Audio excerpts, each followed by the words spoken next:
vamos a ir yendo a la primera mesa, ¿sí?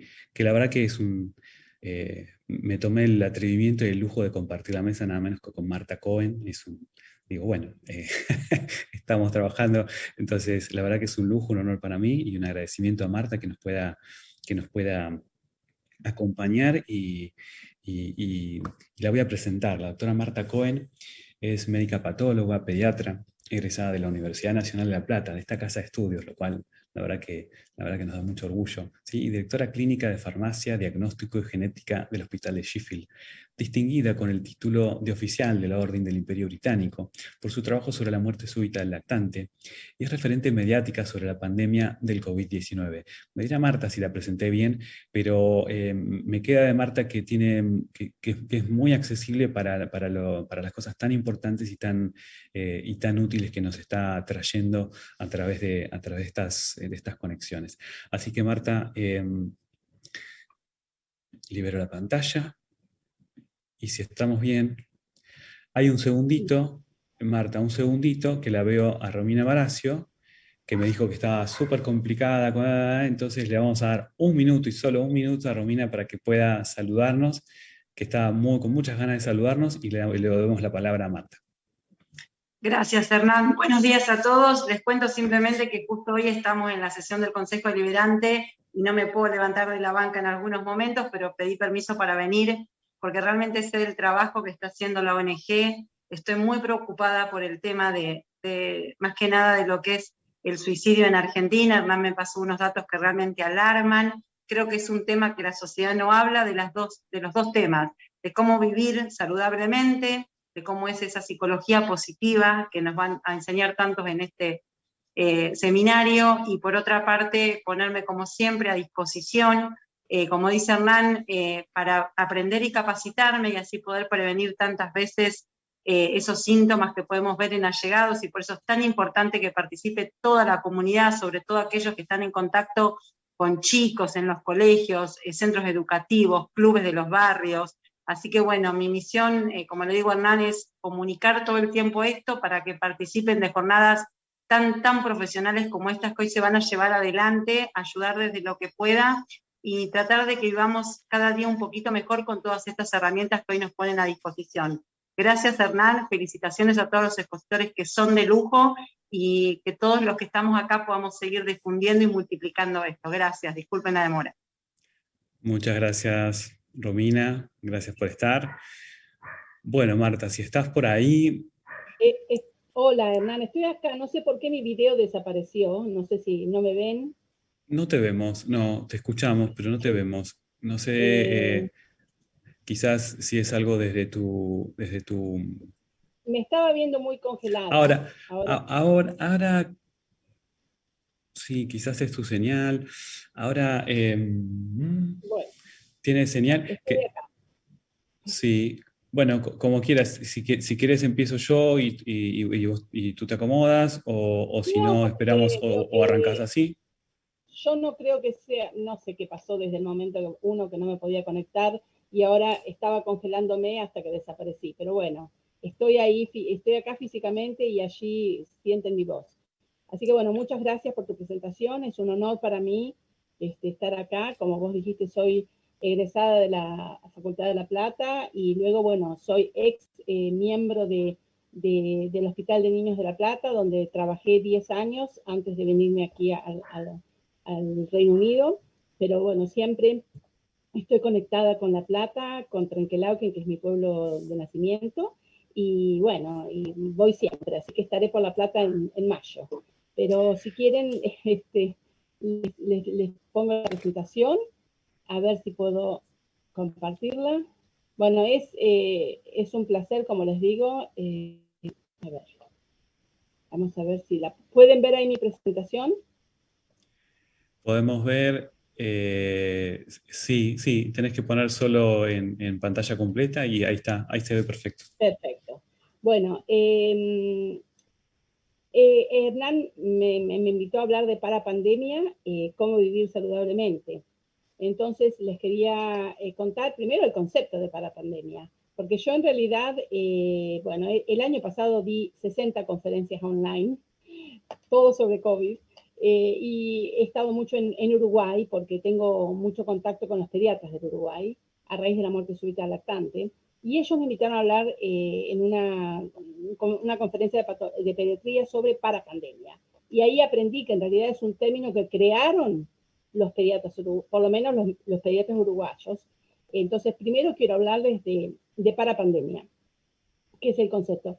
Y luego, cómo influir positivamente, qué nos enseñó esta pandemia, qué debemos hacer para mejorar la educación, para superar la inequidad, para mejorar la salud mental y además para prevenir o minimizar el COVID prolongado, que es algo que está cada vez más complicando la pandemia, ¿no es cierto? Y que en realidad es eso, es una consecuencia. Yo subo todo a mis redes, @drmartacohen, constantemente al menos hago una presentación semanal sobre no solamente el COVID, que como empezó todo, pero también diabetes, vida saludable. Siempre trato de informar positivamente, tratando de ver lo que tenemos en el vaso y no lo que le falta. Bueno, como les decía, el concepto de parapandemia surge en este artículo de archivos de pediatría del Uruguay, en donde hablan del fenómeno parapandemia, que son todos los daños colaterales, que ha perjudicado especialmente a nuestros niños, limitando sus controles de salud, sus derechos educativos, vulnerando las necesidades básicas para su desarrollo, como la socialización y el aprendizaje, contemplados en la Convención de los Derechos del Niño, y algunos autores han expresado que los niños sufren perversamente en beneficio de los adultos. Esto surge durante el aislamiento social, el distanciamiento social durante la pandemia y todas las consecuencias que esto trajo. Entonces, yo de alguna manera lo he llamado a esto, son los daños colaterales. La parapandemia son los daños colaterales de la pandemia. La suspensión de la atención y los tratamientos ambulatorios de los niños y los adolescentes, sumados al cierre educativo, tuvieron un gran efecto en la pérdida de oportunidades para promover la salud, la detección e intervención de trastornos del neurodesarrollo y de salud mental, que se incrementaron en estas condiciones, así como la discontinuidad en el tratamiento, rehabilitación, etc. Uno de los ejemplos es las listas de espera que hay en este país. Por ejemplo, en el Reino Unido había 13 millones de personas en lista de espera, ahora debemos tener 9 millones. Muchas de esas personas son personas que tenían un cáncer que necesitaba ser diagnosticado y tratado. Los niños no concurrieron a los esquemas de vacunación obligatorios y por lo tanto tampoco había personal destinado, no había promoción, entonces ahora ha aumentado el sarampión, la rubiola, etc. La educación, hubo obviamente durante la pandemia un gran cierre de escuelas, excepto para los trabajadores esenciales, vulnerables y con discapacidad. Y antes del cierre, en los estratos sociales más bajos estaban 18 meses por detrás de las clases más favorecidas. Y de hecho la plataforma virtual estaba en las escuelas privadas, un 60%, pero un 23% solamente en los barrios humildes. Y había 2 millones de niños sin acceso a Internet. Los adolescentes, muchísima ansiedad, mucho enojo, muchos trastornos emocionales, y ya vamos a hablar un poquito del suicidio, que lamentablemente durante la pandemia aumentó, y yo considero que por lo menos en esta parte del mundo sigue alto. La escuela, sin ninguna duda, emergió como la institución que mejor ayudó a preservar los hábitos de rutina y la nutrición. Por lo menos para aquellos chicos que podían ir a la escuela porque estaban en el grupo de los que se les permitía ir a la escuela. Hizo para ellos una diferencia. En países de bajos ingresos, como por ejemplo Pakistán, la disminución de la escolarización fue sobre todo en las mujeres, y hubo un gran abandono escolar, que fue sobre todo en la escuela primaria. Entonces esto es muy importante porque esto va a hacer que las clases, los trabajadores del futuro van a estar menos educados, es decir, la educación de esa parte de esa franja poblacional va a estar muy limitada, y esto va a tener sin duda efectos que se van a continuar en el futuro. Entonces hay que mitigar, hay que proteger a este grupo social y hay que habilitar estrategias. Bueno, durante la pandemia fueron para la enseñanza remota, pero ahora, pensando en el futuro, tenemos que estar preparados para otra pandemia que va a haber sin ninguna duda con el cambio climático que estamos atravesando y que lamentablemente no está alcanzando las metas propuestas. Pensemos que va a haber otras pandemias y que debemos estar preparados como no estábamos para esta. Entonces tiene que haber un plan a largo plazo. En el mundo los años perdidos de escolarización descendieron de 7.9 años a 7 años, o sea que los chicos estuvieron menos escolarizados. Obviamente, como ya dije, esto fue muy significativo para las familias más pobres que para las familias de mayores ingresos, debido a la disparidad en provisión de tecnología digital. Y más de 7,2 millones de niños en Pakistán debieron dejar la escuela por reducción de los gastos familiares, y esto fue además a nivel mundial. Para la UNICEF, la pérdida de la escolaridad ha sido insuperable. En los países de medianos ingresos o menores recursos, el 70% de los niños menores de 10 años son incapaces de leer o interpretar un texto. Y esto es el 53% más que antes de las pandemias.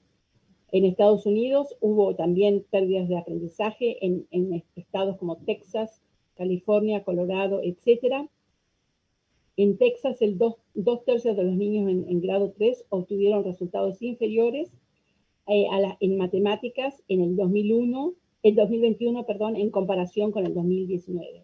Y nuevamente en Estados Unidos hubo una gran ansiedad y depresión, y bueno, sin dudarlo, esto también influye en los hechos sangrientos que se han dado en escuelas en Estados Unidos, ¿no?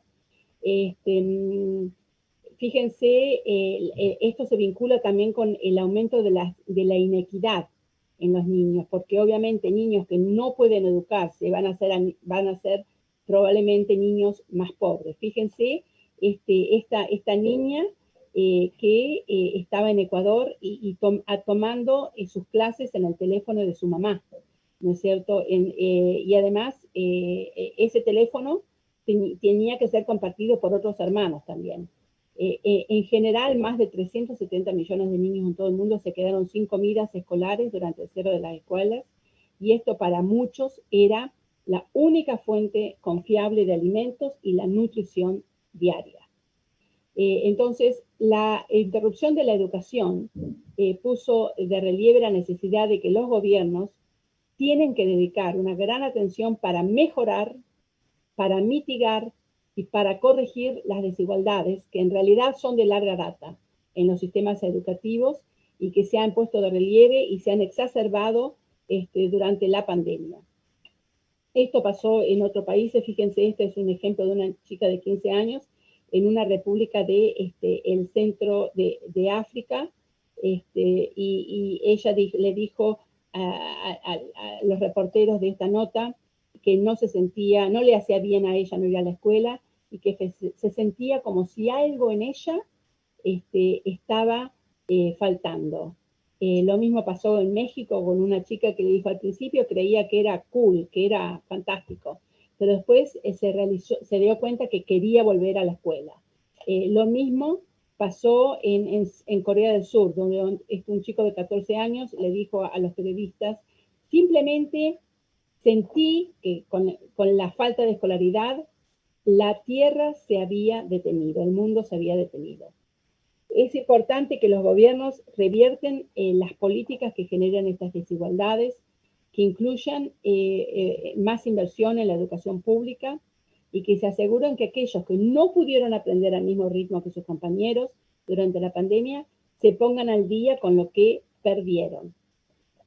A muchos niños no se les dio la oportunidad de seguir aprendiendo, y como el resultado, lamentablemente, la inequidad hizo que el cierre de las escuelas no afectó a todos los niños por igual.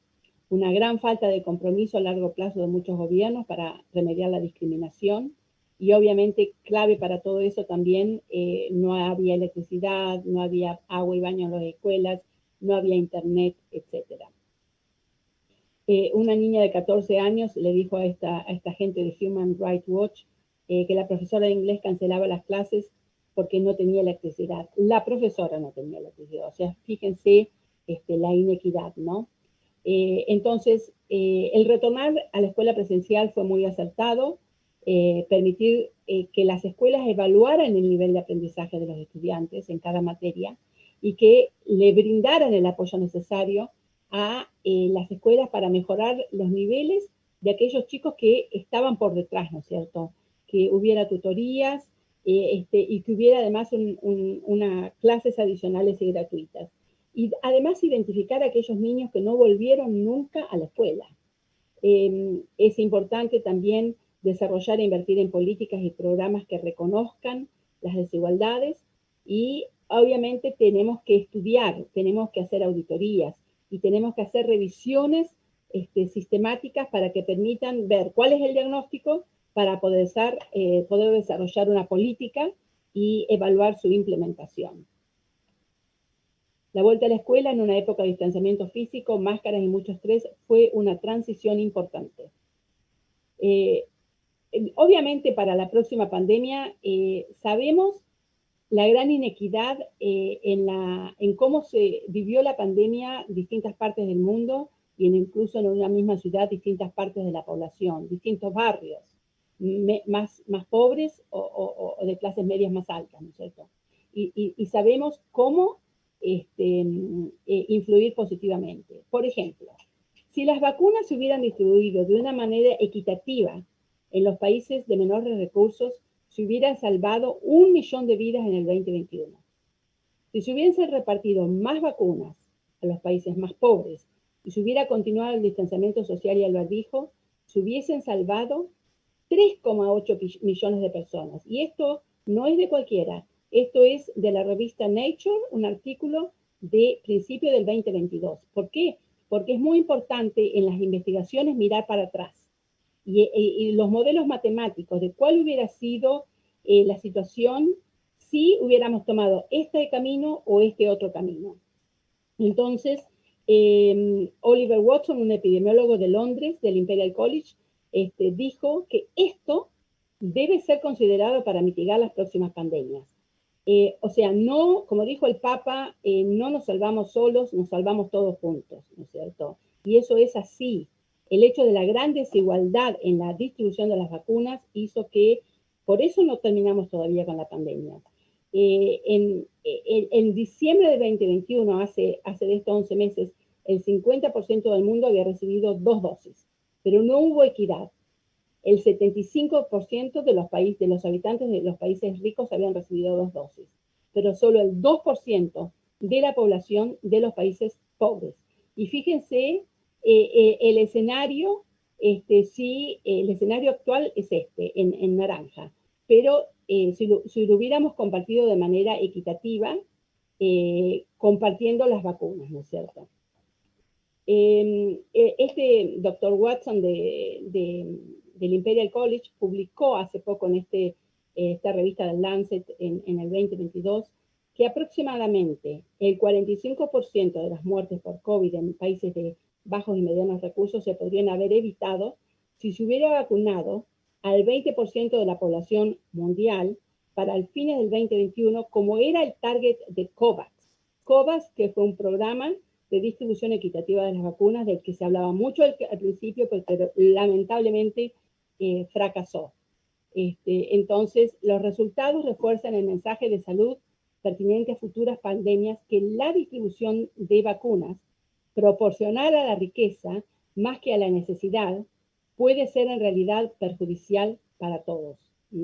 Entonces, esto es de acuerdo a los países, de acuerdo a la riqueza, de acuerdo a la población infectada y de acuerdo a las muertes, todo, o sea, los países más ricos tuvieron menos muertes, los países más pobres tuvieron más muertes. Obviamente, yo había leído que hacia el 2020 2021, se liberaban las patentes, se liberaba la patente de Pfizer, la patente de Moderna, el Paxlovid de las drogas antivirales. Eso era para que los países pobres pudieran acceder a fabricar los genéricos. Pero ¿qué pasó?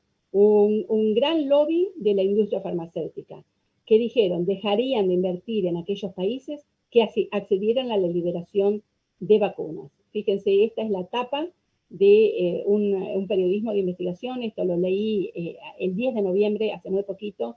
¿Quién mató a las patentes de las vacunas? Y fíjense, la liberación de patentes está muerta y están investigándolo. Y en realidad fue la gran industria farmacéutica. La Organización Internacional del Trabajo perdió poderes por la influencia de los países ricos, que obviamente esto con la amenaza de la industria farmacéutica, y eso hizo que fracasara el programa COVAX. Entonces, estamos convencidos que debemos trabajar para mejorar la inequidad para las próximas pandemias. El tercer tema que les quería hablar era de mejorar la salud mental, porque los niños, bueno, yo hablo de los niños porque trabajo en un hospital de niños, entonces es lo que más cerca tengo siempre. Debieron aprender a manejar la ansiedad, el pánico, la ansiedad, la depresión, la soledad, el aumento de adicciones y el aumento de la violencia doméstica. Piensen los chicos sometidos a padres golpeadores que vivían en la casa encerrados porque estábamos todos aislados y que estaban expuestos a esa violencia doméstica abusiva, física o verbalmente, ¿no? Entonces, ¿qué les ayudó a los chicos? Mantenerse ocupados, aprender en internet, hacer cursos virtuales, escuchar música que nos alegra el alma, mirar una peli en familia, hacer gimnasia online, caminar, porque con la actividad física se liberan endorfinas, se mejora la salud y la actividad cardiovascular, y planear Zoom con la familia o con los amigos. Manejar el miedo, tolerar lo incierto. Los chicos, es importante para los chicos ver qué leían, y los adultos también, meditar, el yoga, ¿no es cierto? Yo acá iba a Body Balance, que es como un yoga tai chi. Importante para los papás estar alertas de los signos de ansiedad en los niños, preocupados por la salud de sus mayores, muy pegados a los papás, con signos físicos como dolor de cabeza, abdominal, irritables, con problemas de sueño, con cambios de conductos. Entonces, sin ninguna duda, el aburrimiento, la soledad, la confusión, todo le generó una emoción y una ansiedad, etc. Entonces, ¿qué es lo que funcionó y qué debemos hacer cuando esta situación se repite o si se repite? Hablarles con calma, escucharlos, rectificar la data, vigilar lo que ven en las redes sociales. Hace poquito aquí hubo el caso de una niña que se suicidó porque seguía redes sociales que, como los algoritmos, le traían siempre las cosas negativas y de suicidio, y finalmente nadie controla Facebook, nadie controla el TikTok y las redes sociales, y los algoritmos la traían siempre a lo negativo. Es importante vigilar, mantener la rutina, alimentar la confianza, enfatizar la bondad.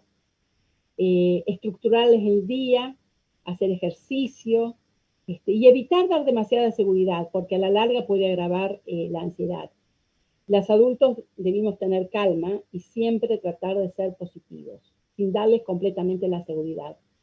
No estar sobreexpuestos a las noticias, y además los adultos teníamos miedo y los niños percibían esa falta de confianza y sentían impotencia. Yo recuerdo haber leído de un niño que miraba por el ojo de la cerradura para afuera de la casa, y los padres le preguntó qué miraba. El niño quería ver al virus, fíjense ustedes, ¿no? Y bueno, y los padres no ser trágicos y darles contexto, ¿no es cierto? Obviamente en el Reino Unido y en el mundo vimos un aumento del número de suicidios en los jóvenes. Sobre todo en el Reino Unido eran mujeres de alrededor de 14 años.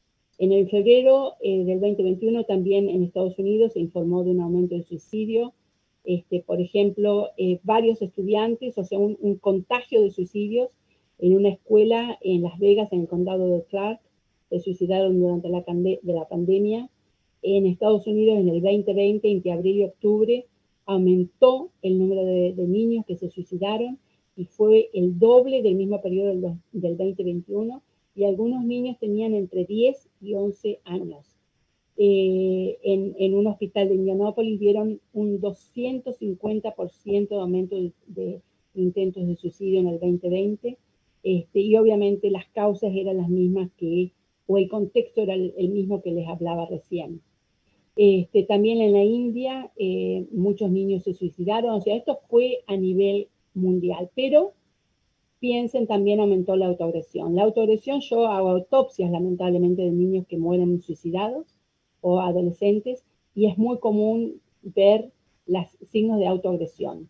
Esto aumentó del 9 al 33%. Y los chicos, la autoagresión la hacen en lugares como las piernas o partes del cuerpo en donde los padres a veces no los ven. Obviamente los factores fueron lo mismo: la violencia, la exposición a las noticias, la disarmonía familiar, la crisis financiera, familias que perdieron sus ingresos precisamente durante la pandemia, la falta de interacción social y personal, las dificultades en la comunicación, las dificultades para tomar la escolarización online, etc. Obviamente una solución es urgentemente necesaria. Por eso doy la bienvenida a esta iniciativa de Global Sea, porque realmente se necesita trabajar en la prevención del suicidio en todos, pero bueno, en este caso mío es en el contexto del Hospital de Niños donde trabajo. Y obviamente las familias con mejor armonía mostraron resiliencia y adaptación, o sea que en realidad la prevención es de la familia, es la salud mental de la familia, la armonía familiar. Bueno, la teleconsulta ayudó mucho y sigue ayudando a las familias que lo necesitan. Bueno, los signos de alerta, nuevamente para el suicidio: chicos que se aíslan, que se retraen emocionalmente, con irritabilidad, cambios del humor, desesperanza.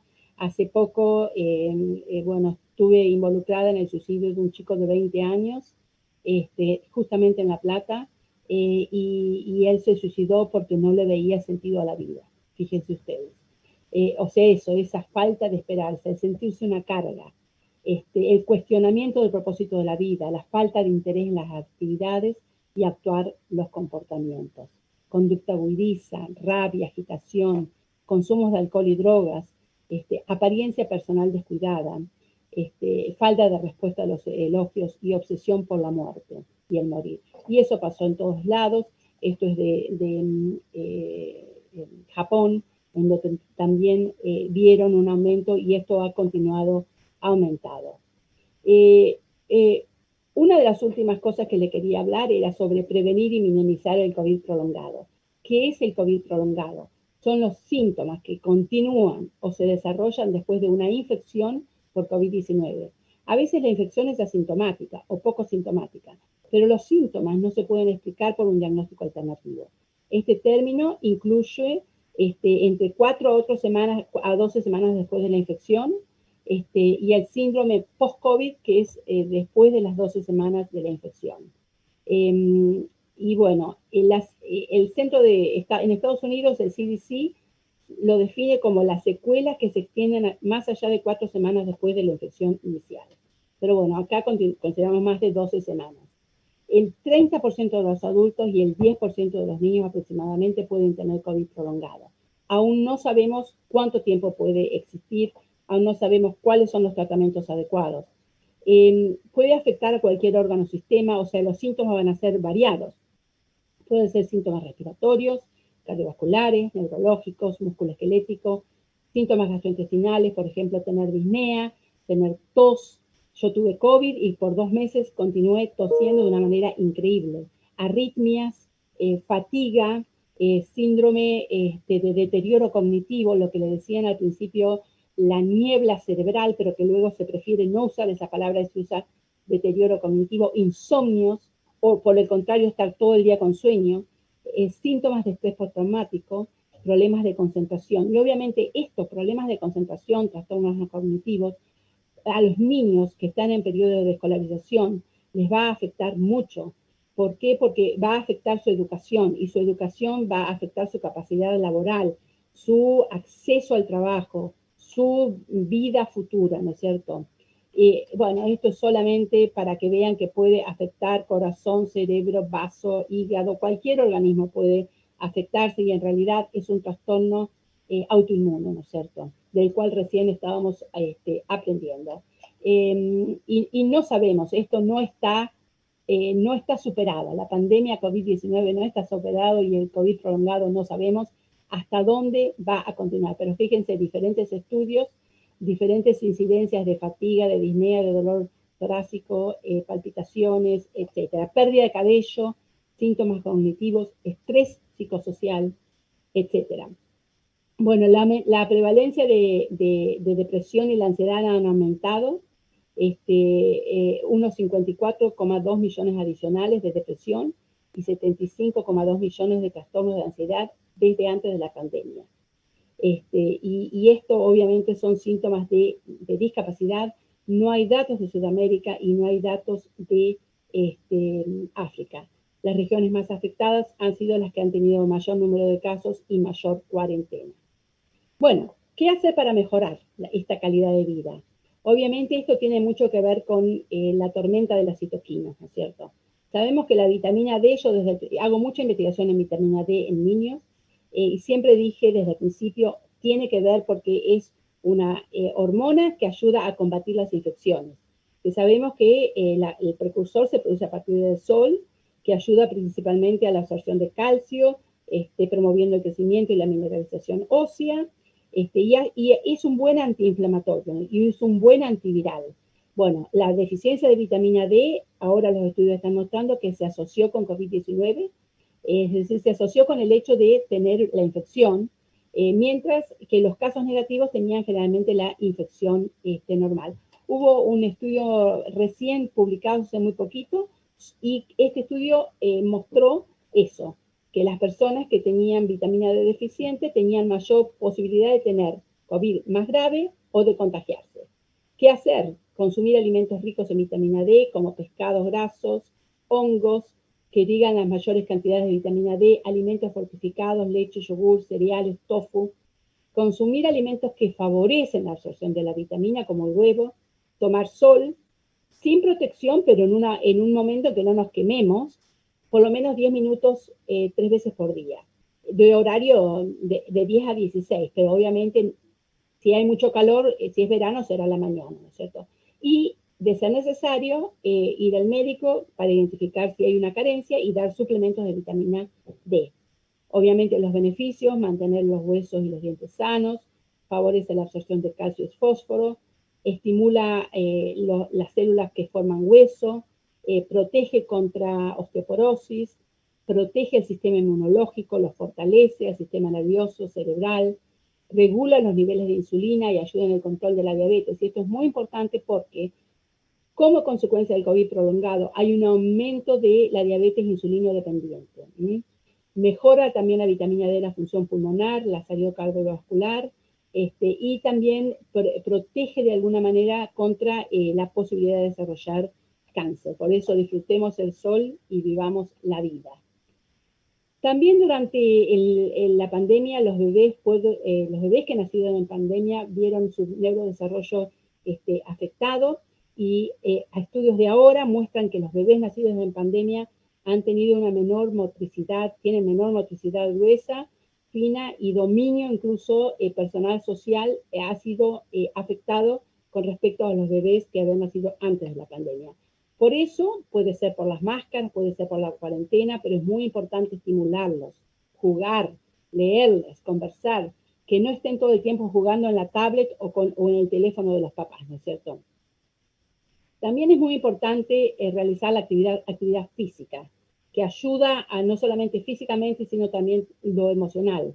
Si los gobiernos no toman medidas urgentes para fomentar una mayor actividad física, entre el 2020 y el 2030 Aproximadamente 500 millones de personas van a desarrollar enfermedades cardíacas, obesidad, diabetes u otras enfermedades no transmisibles atribuidas a la inactividad física. Esto, un costo de 27.000 millones anuales, y podría ser por año, podría ser hasta 300.000 millones en la década, ¿no es cierto? Y esto es un informe del reporte global de actividad física de la Organización Mundial de la Salud. En 1980 había 108 millones de diabéticos en el mundo. Ahora hay 422 millones de diabéticos. Y eso es, obviamente, los diabéticos tipo 2 que se vinculan con el sobrepeso. Piensen ustedes, además, también el aumento que va a haber de diabetes tipo 1, ¿no? Pocos países, menos del 50% por ciento de los países de la OMS, tienen una política nacional de actividad física. Solamente el 30% de los países tienen pautas nacionales de actividad física para todos los grupos de edad. Y fíjense que menos del 30% de los países monitorean la actividad física en niños menores de 5 años. Y lamentablemente en los niños está aumentando muchísima la obesidad. Bueno, yo les quiero decir las recomendaciones para ayudar a los países a aumentar la actividad física. Este Plan de Acción Mundial sobre Actividad Física 2018-2030, que se llama GAPA, de la OMS, establece 20 recomendaciones de políticas, incluidas políticas para crear carreteras más seguras para fomentar un transporte más activo, proporcionar más programas y oportunidades para la actividad física en entornos claves como el cuidado de los niños, las escuelas, atención primaria, etc.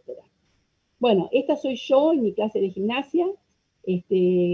Voy 5 veces por semana a diferentes clases, así que eso me ayudó mucho y me ayuda emocionalmente. Esta es mi clase de gym el domingo de aeróbics. Alterno pilates, zumba, aeróbics y bar. Bar es como baile. Y bueno, vivo en la zona del Peak District, en Sheffield. Es una zona de vida muy natural. Luego de la pandemia ha venido mucha gente de Londres a vivir acá, porque hay muchas caminatas, hermosos los paisajes, mucha vida natural, mucha bicicleta también. Yo no hago bicicleta, pero bueno, sí se va mucho a caminar. Así que bueno, muchísimas gracias. Si alguien quiere escribirme por alguna duda, alguna pregunta, mi email, marta.cohen@nhs.net, y es mi Instagram. Y bueno, muchísimas gracias a todos y a todas. Muchas gracias, Marta. Bien, me diste un pie.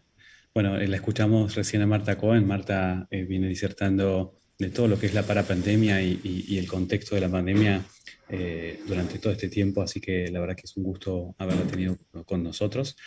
Y vamos a seguir un poco para respetar los tiempos. Vamos a seguir con qué podemos hacer, ¿no? Marta nos comentó, bueno, cómo es esto de la parapandemia y todo el impacto que tuvo en educación, en salud, ¿no? En todo, y especialmente en adolescentes, en todo el mundo, ¿no? Entonces, a mí me toca hablar desde los lugares donde me toca la responsabilidad de estar, es decir, desde la investigación, desde el capítulo de Psiquiatría Positiva Argentina, ¿sí? Con la responsabilidad de tener el respaldo internacional de esto y de ser sólido al respecto. Desde Global Sí, que pide siempre las intervenciones sociales, desde desde la Mesa de Salud Mental, del Consejo de Asociaciones Civiles de la Universidad Nacional de La Plata, ¿sí? Y últimamente desde el Observatorio de Prevención del Suicidio y Construcción de Resiliencia, donde hay mucho que hacer, mucho por trabajar. Así que desde ahí es donde planteamos esta agenda de hoy. En estos minutos que tenemos, vamos a hacer un poco el planteo del contexto desafiante. Mucho ya lo dijo Marta, así que solamente resaltaremos algunas cuestiones. ¿Y cómo hace combo este contexto desafiante con el estrés natural que se vive en la adolescencia, que está acentuado, ¿no? en este contexto de parapandemia? ¿Y qué podemos hacer nosotros como adultos, nosotros desde las escuelas, desde la educación, desde los clubes de barrio, desde la familia? ¿Qué podemos hacer? ¿Qué herramientas podemos tener? Y esto es desde la psicología, la psiquiatría positiva y programas mundiales como Vive la Vida, ¿sí? Que nos van a dar algunas herramientas y vamos a repasar algunas herramientas muy, muy prácticas y muy breves para tomar nota y agendar, por ejemplo, las 4D. Yo a mis pacientes les insisto con las 4D. ¿Cómo andas de las 4D? Y ya saben de lo que estamos hablando. Entonces, pero es muy, muy importante agendar las 4D, ir a gimnasia emocional, luego veremos de qué se trata. Y si tenemos tiempo, vamos a ver cómo estamos con el tiempo, les comento un poco más de cómo vienen las jornadas saludables. Entonces, esta mesa es de psiquiatría positiva, intervenciones positivas en contextos desafiantes.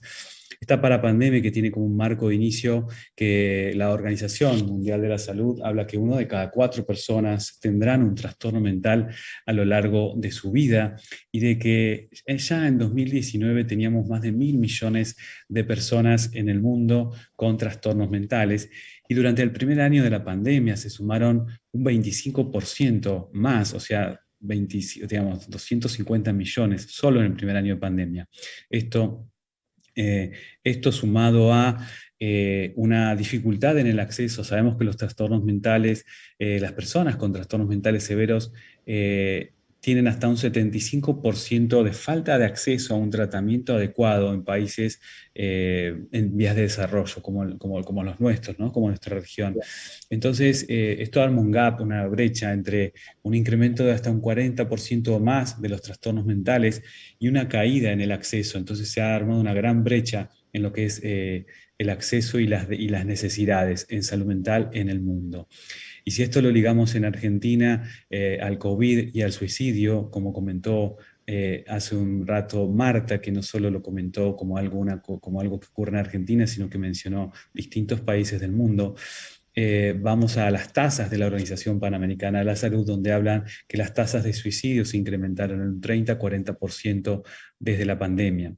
Hay países como Japón, que tiene estadísticas internacionales, que tiene estadísticas mensuales, entonces pueden intervenir al respecto.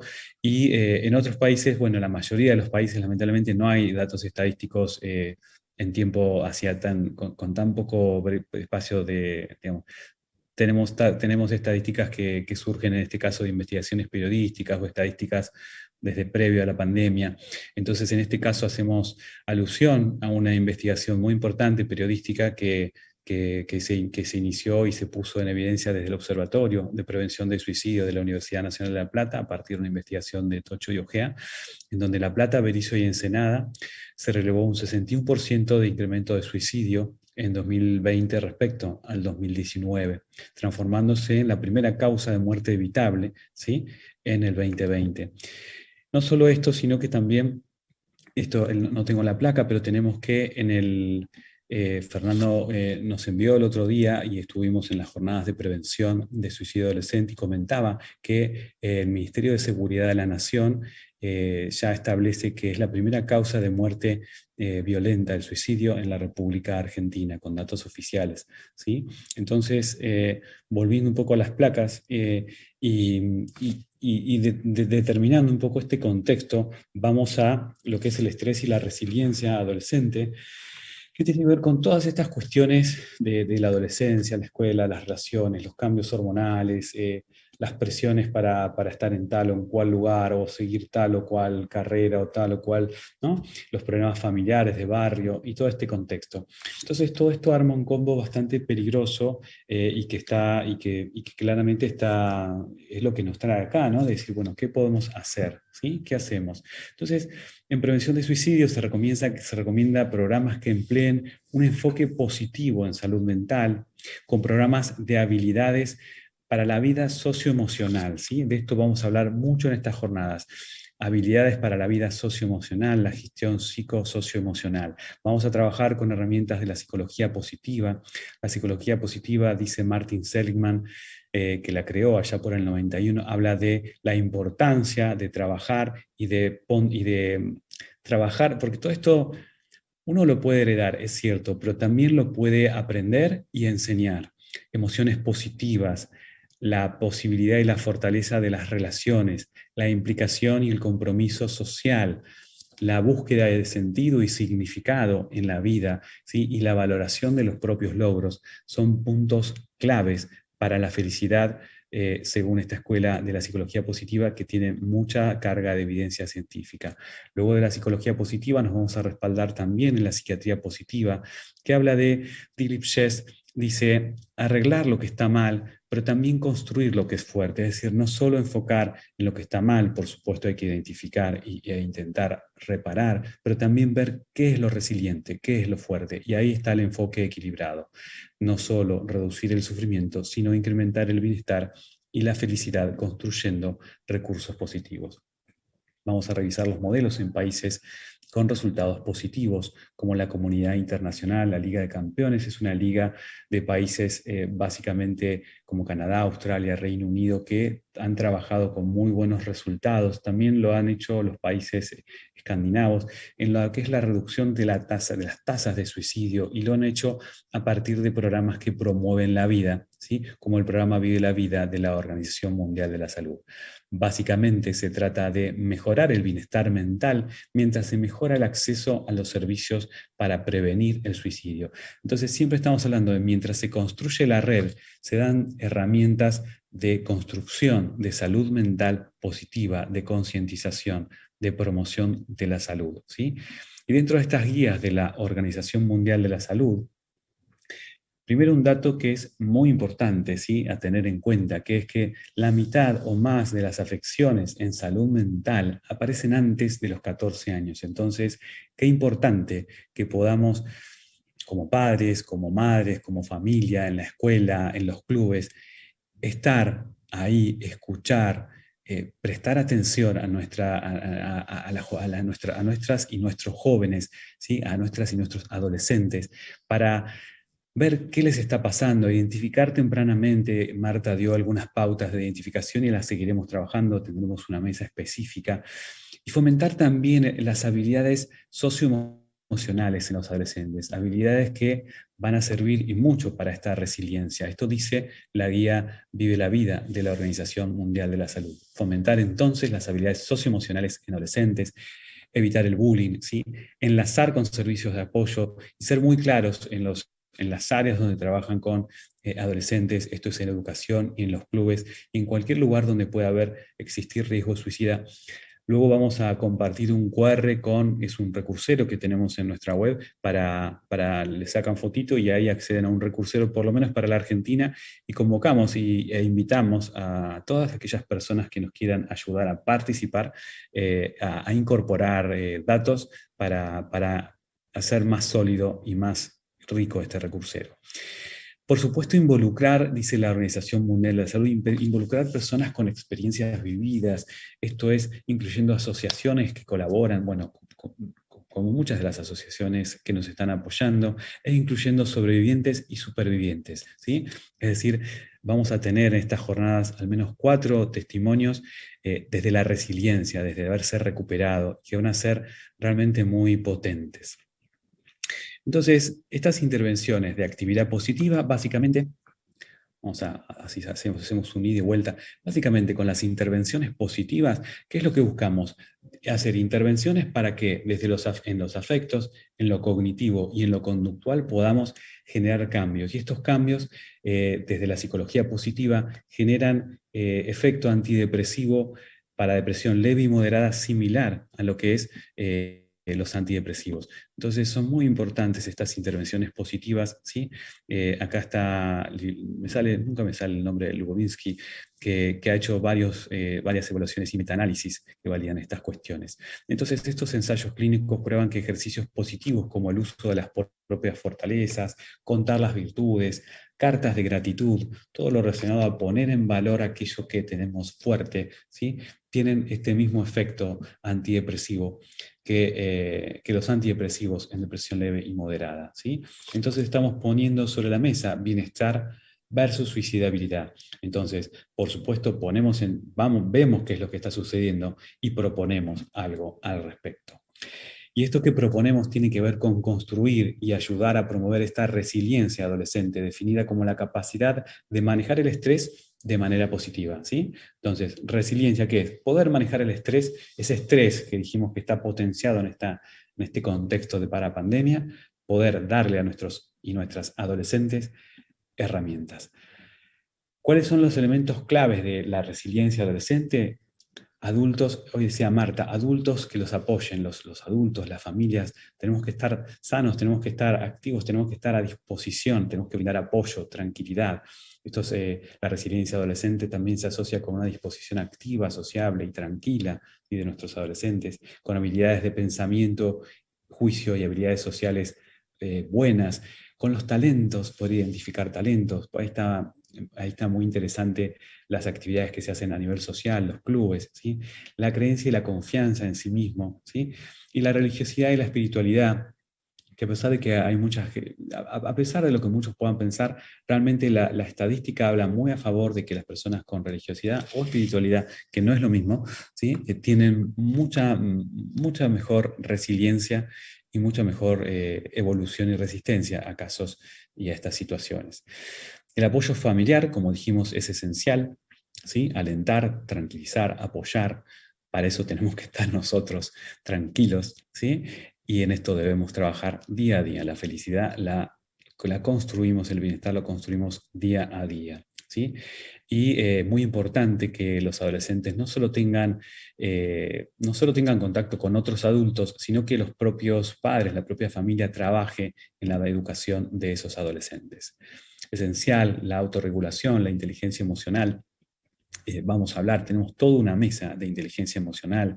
La verdad que van a estar Marina Rocher, Hernán Aldana. Vamos a tener unos tips impresionantes, eso va a ser el día de mañana, que incluye el reconocimiento y manejo de las propias emociones. Eso es inteligencia emocional. ¿Qué me pasa? ¿Qué siento? O sea, que la tormenta no me pase por arriba. Y poder identificar las emociones de los otros, ¿sí? Todo esto, sumado a las relaciones de apoyo con adultos, contribuye al éxito académico y en especial a actitudes y comportamientos sociales positivos, ¿sí? El optimismo, como una de las 3 píldoras de felicidad que decimos siempre, resiliencia, es una que venimos hablando, el optimismo y la implicación social, ¿sí? El optimismo, hay mucha evidencia de que los adolescentes con estilo de pensamiento optimista tienen muchas menos probabilidades de deprimirse, ¿sí? Entonces, hicimos un repaso del contexto, hicimos un repaso de lo que es el estrés y la resiliencia en adolescentes, y desde dónde lo abordamos y en qué modelos tomamos, ¿sí? Esto de los países de la Liga de Campeones, del Programa Vive la Vida, de la Organización Mundial de la Salud. Y ahora vamos a revisar algunas pautas bien precisas, ¿sí?, que podemos usar en casa, ¿sí?, en el colegio, en todos lados, ¿sí?, las pautas que las ha dado la Organización Mundial de la Salud y se han replicado mucho en algunos países en la pandemia, sobre todo muy dirigidas a la población docente. Los docentes sufrieron un estrés muy importante en esta pandemia y hablaban de las 4D y la gimnasia emocional, ¿sí? Hablaban también en adolescentes desarrollar la asertividad, para poder responder a situaciones estresantes e ir paso a paso, esto de dividir las tareas, no hacer todo de golpe. Entonces, cuando hablamos del autocuidado adolescente, lo podemos resumir en rutinas saludables y en las 4D del autocuidado. Siempre decimos dieta, descanso, despeje, deporte, ¿sí? Las 4D del autocuidado, ¿sí? Cuando hablamos de deporte, ojo, no estamos hablando de deporte competitivo, si bien esta foto es una foto de un deporte competitivo, estamos hablando de deporte en el sentido de compartir, en el sentido de la grupalidad, en el sentido de la actividad física, como uno de los 4 pilares, ¿sí?, del autocuidado.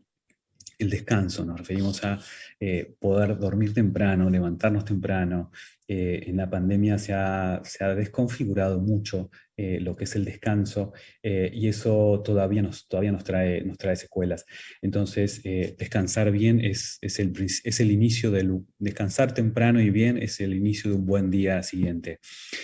Cuando hablamos de dieta no hablamos de bajar de peso, vamos a tener toda una mesa de alimentación consciente que va a estar muy, muy interesante con la imagen corporal en adolescentes y alimentación consciente.